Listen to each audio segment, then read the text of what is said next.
Reinforcements fly in for the Gold Cup quarterfinals. The Women's Euros begin.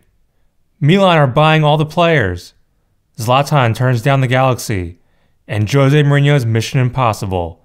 Dun dun dun dun dun dun dun dun dun dun. It's Monday, July 17th. I'm Brooks Peck from Dirty Tackle, and this is the Goal Mouth. The Gold Cup quarterfinals are set. It'll be Costa Rica against Panama and the US against El Salvador on Wednesday, then Jamaica against Canada and Mexico against Honduras on Thursday. After beating Nicaragua 3-0 to win their group, the US called in the big guns, or as close to the big guns as the US has.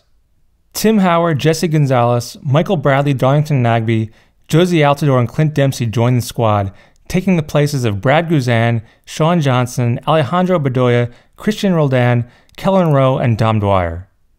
It seems like a bit much in a tournament where the only real purpose is to experiment with some new faces, and it's especially harsh on the likes of Rowe and Dwyer, but hey, maybe Tim Howard is desperate for one more Gold Cup medal before he retires. Meanwhile, in the Netherlands, the Women's Euro 2017 kicked off with the host team setting an attendance record with more than 25,000 fans witnessing their 1-0 win over Norway in the opener. Today there's a rematch of last year's Olympic gold medal match between Sweden and Germany that will be available on ESPN3 in the US, so definitely check that out. Germany are looking for their 9th title in this competition as they've won the last 6 in a row. And the Netherlands hope to improve on their semifinal appearance in 2009. Hopefully they can set a few more attendance records along the way. We touched on it in the latest episode of the Dirty Tackle podcast, but Milan's transfer market strategy this summer appears to be buy everyone. They've already spent more than 200 million euros this summer, a new club record, on 10 players, including Leonardo Bonucci, Andre Silva, and Lucas Biglia.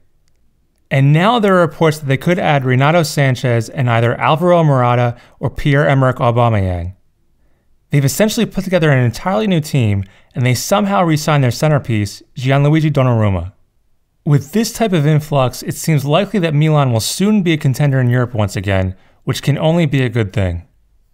Zlatan Ibrahimovic's long-rumored move to the LA Galaxy appears to have been shut down as Calcio Mercato report that he has rejected a big money offer from the club. This coincides with Man United manager Jose Mourinho leaving the door open for Zlatan's possible return to Manchester after he recovers from his current injury, even though United recently added Lukaku. Despite the new face, Zlatan reportedly wants to stay at Man United, though Milan are supposedly also interested. Because of course they are. Anyway, it seems like Zlatan won't be playing in MLS until David Beckham finally gets his team in Miami, which might be never. And finally, speaking of moves that aren't happening, Mourinho has hopefully squashed the rumor of Cristiano Ronaldo returning to Man United for the last time.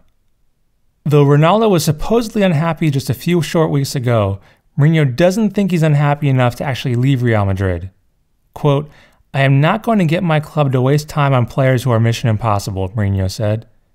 "We have not been able to find any reason that could have made us think that Ronaldo could leave. That said, we'll probably get fresh Ronaldo to United rumors next week." That'll do it for today. You can find more info on all the stories mentioned by subscribing to our email newsletter. The link is in the show notes. I've been Brooks Peck. Daryl will be with you again tomorrow. Same Goalmouth place, same Goalmouth time. I leave you now with today's Goalmouth top tip. As Shania Twain once said, "Dancing with the one who brought you." That means you, Bruce Arena.